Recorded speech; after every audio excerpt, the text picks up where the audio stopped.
Hi, David Vizard here, and you're watching PowerTec 10. It's still July the 4th, and I'm working on that video that does the timing chain power absorption tests. Now, there's a story behind this, and that's the start of it. A couple of years ago, I had some pretty severe brain surgery and lost a lot of my memory. But my doctors, two gals who are brilliant surgeons, said that I need to talk to my friends because certain things may stimulate a burst of memory recovery. They were right. So I got to thank a lot of my friends for helping me regain very much of my memory. But here's the deal. This also happens when you do certain things. And whilst I was doing the timing chain story, it suddenly occurred to me when I was doing that, and I was in the middle of a whole bunch of dyno testing that I was doing for Harvey Crane. That in turn gave me a burst of memory that took me back to that time and what was a major test that we got involved in. That's Harvey Crane and I. Whilst we were out to dinner or lunch, can't remember which it was one of the two, and I gave Harvey an envelope with a whole, well, it wasn't an envelope, it was a box about this, about 500 pages. Said, hey Harvey, there's all the latest dyno tests, right? That'll take you a month to go through those, right? Anyway, we got talking, and one of the things he said to me was, you know, the populace at large, and that is the general hot rod guy rather than the expertise, somehow thinks that we can generate 100 horsepower with a cam change. And he said, can't be done. And I said, you know, Harvey, I'm not sure that that's correct. And he says, bet you we can't do it. And I said, okay, a bet. You're betting that your cams won't make 100 horsepower. And I'm betting that they will. Right? So let's give it a whirl. And that's where we're starting our story here. Is the 100 horsepower cam possible?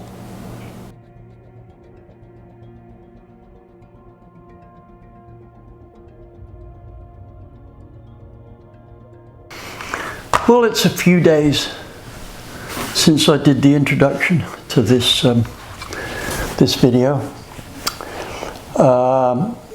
What I'm going to do now is to give you a good idea of the test procedure that was used here. First off, I have to say that before Harvey could say, I'll bet you $500 you can't do that, I said, Harvey, I'll bet you $10 I can do it. Because, why did I do this? Because I knew Harvey wanted to lose the bet, and as was so often the case, he wanted to make it worth my while to win it. But I jumped in before he could do that. $10 was it. So if I won the bet, I'm $10 richer. If I lost it, well, I'm only $10 poorer. Anyway, let's take a look at our baseline engine, right? This was a 355 cubic inch small block Chevy. It was a 30 over, and it was a pretty good build for what it was. Basically, it was a dyno mule engine that we had been testing pistons with for seal power, and I'm pretty sure that it had the D-shaped dish pistons in, which with the head skimmed, we had about 9-to-1 compression. A quick afterthought on pistons. We did these tests many years ago now. What, 1985-ish?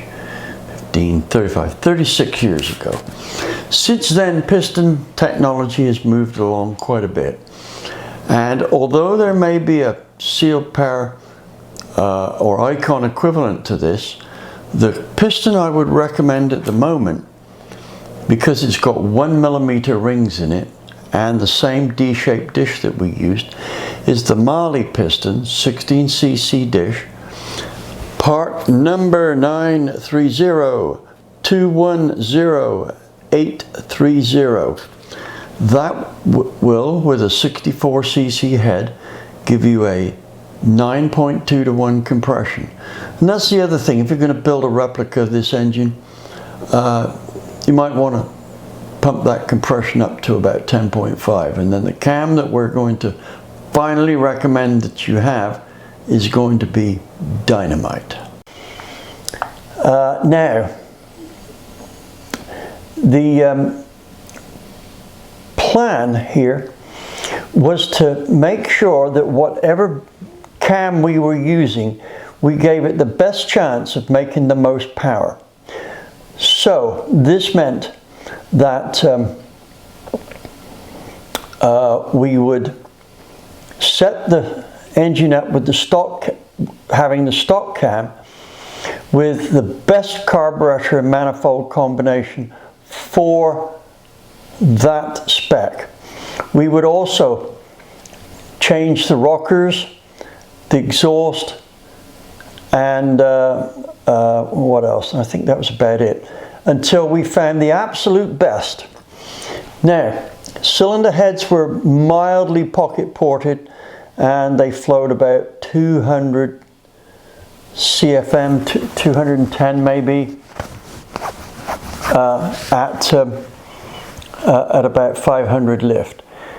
The stock cam, which was on, I believe it was 112 lobe centerline angle, right? The heads had 194, 1.5 valves. There was stock size valves for a 186 head casting.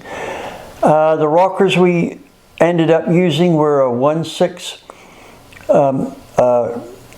Crane rocker on the intake and a 1.5 on the exhaust. Headers were 1 5/8, and we used a 2-plane manifold, a Edelbrock Performer air gap.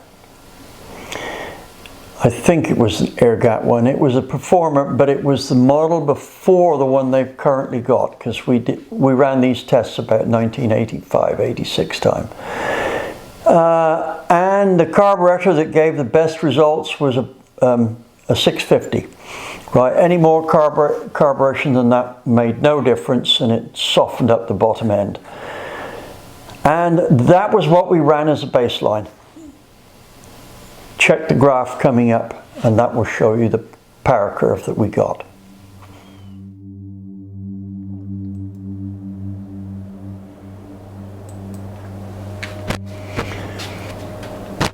Here's our baseline curve. As you can see, torque is not that high for a 350 cubic inch engine. Several reasons for this. One, the factory lobe centerline angle is far too wide for what is actually required. This is a 112 lobe centerline angle. We require on this engine, for the best results, about 107 to 108. As far as horsepower goes, that's fairly respectable for the spec of the engine, 326 horsepower.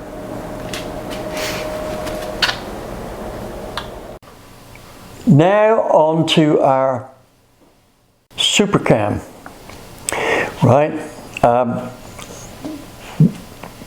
I made the target, and I say I, that should have been we, because Harvey was hell-bent on making sure that he lost this bet. What we ended up with was a cam with about 295 degrees of seat duration. This is a hydraulic cam. And about 240-ish at 50. Now, the cam we finished up with wasn't a catalog cam. Here's the rigmarole we went through.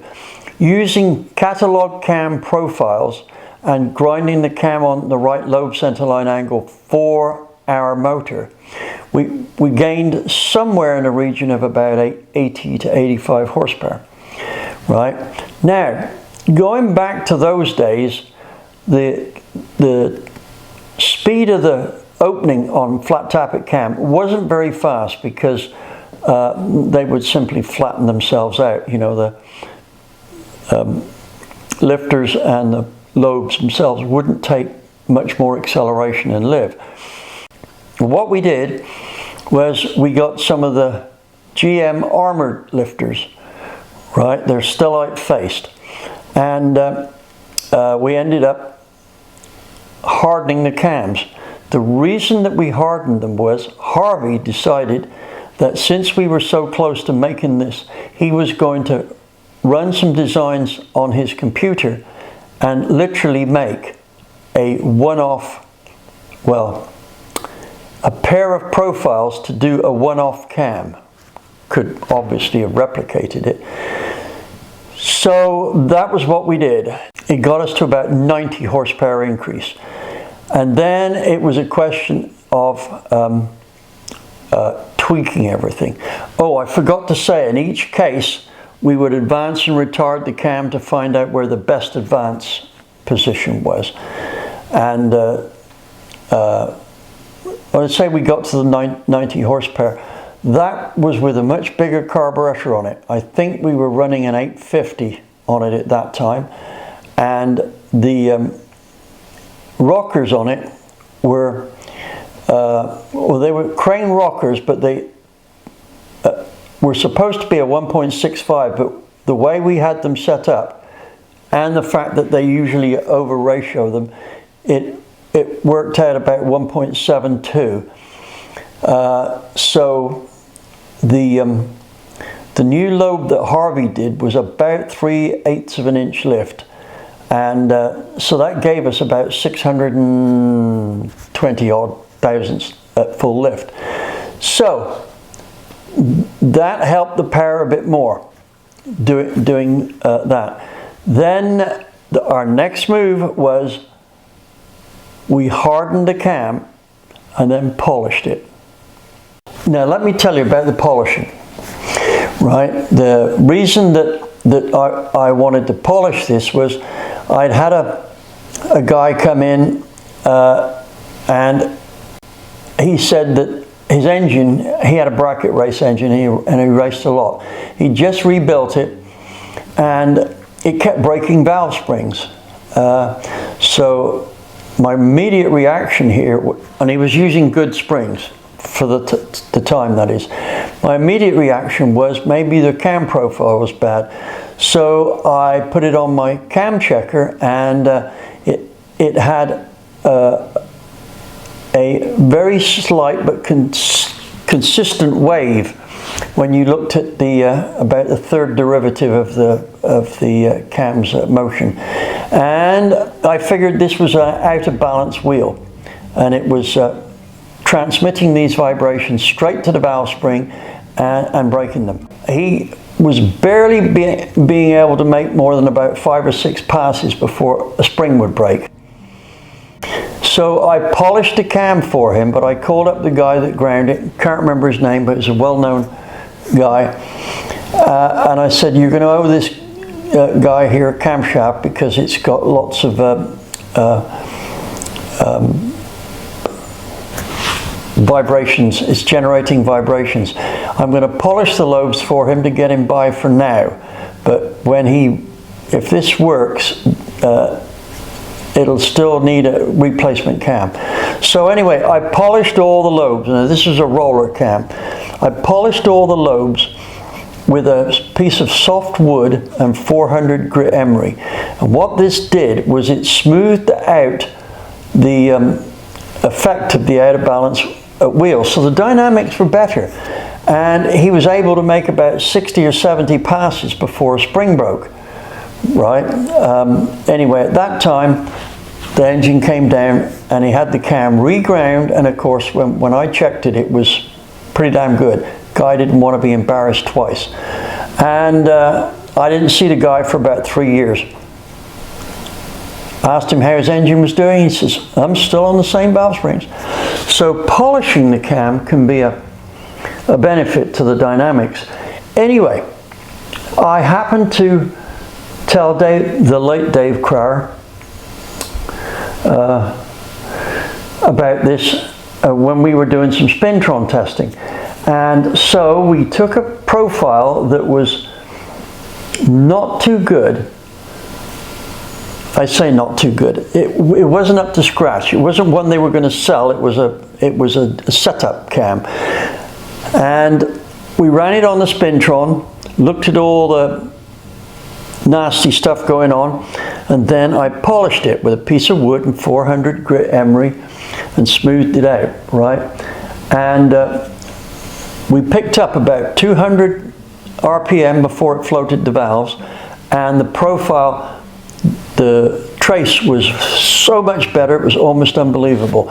Anyway, I guess it was probably next day Dave was making a polishing machine to do all this automatically, right?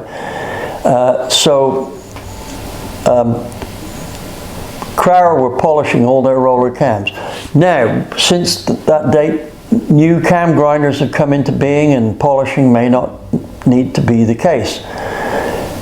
However, it was when we did these tests. So,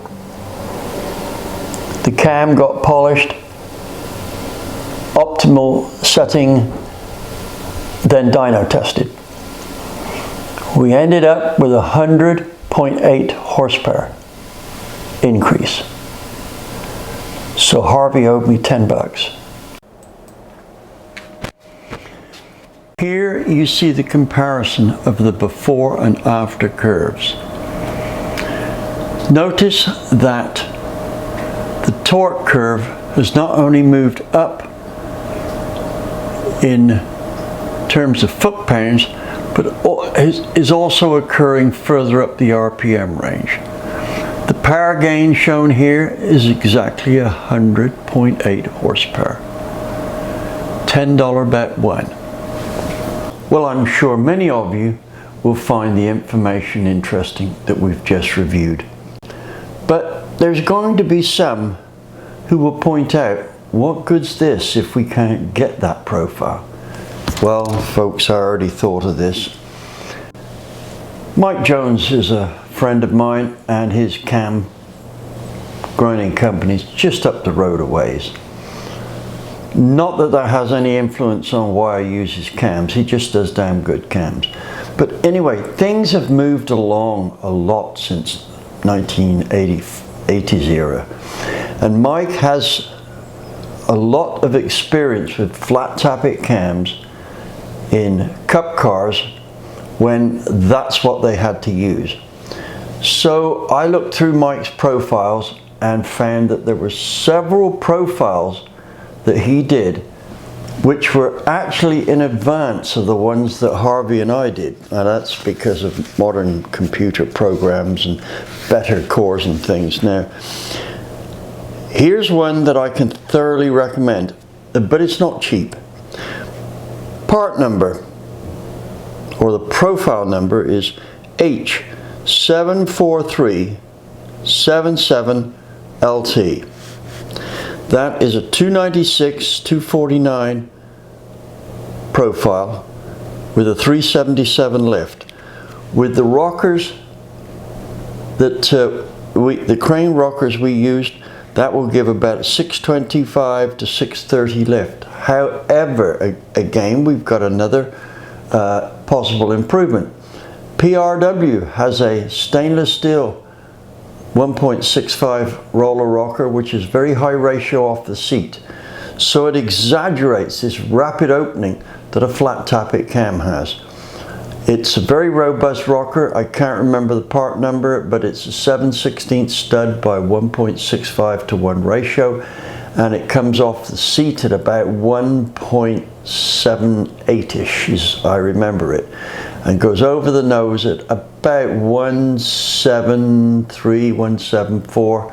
So it's almost a whole ratio up. So that will give very close to 650 thousandths lift.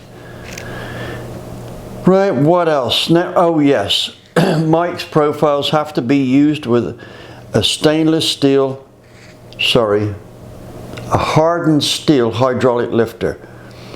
Part number 3842 HVM.